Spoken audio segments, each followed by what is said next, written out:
Шілденің шілінгір ыстығында Ақтау қаласының тең жартысы жарықсыз отыр, себебі күннің күрт суынан электр желілерінде апат жиілеген. Сондықтан тұрғындар тоңазытқыштағы азық-түлік бұзылып, салқындату жүйелерінің істен шыққанын айтып шағымдануда. Тоқ жоқ үйде. Үй жанып, мына күн ыссы. Балдар дейтін, біз таңертең кетеміз, кешке келеміз жұмыстан. Әлі жоқ тоқ. Тоқты қосу керек, мына болмайды ғой мынау дейтін, талап болғанда дейді. Жұмыстан кеттіміз, тоқ жоқ, әлі тоқ жоқ. Үй қап-қараңғы.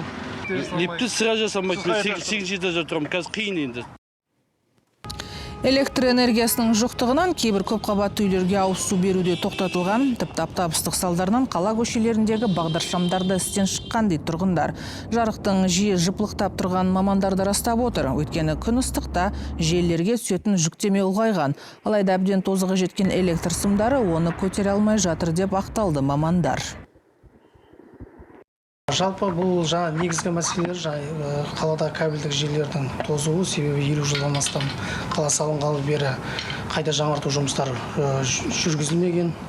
Алғашында біз Ақтау қаласында 3 этаптан 60 трансформаторлар ауыстырылды. Жалпы бұл республикалық бюджет және жергілікті бюджет есебінен жүзеге асырылды. Алдағы уақытта Ақтау қаласы әкімдігімен 320 километр кабельдік желілерді кезең-кезеңмен жөндеу жоспарланып отыр.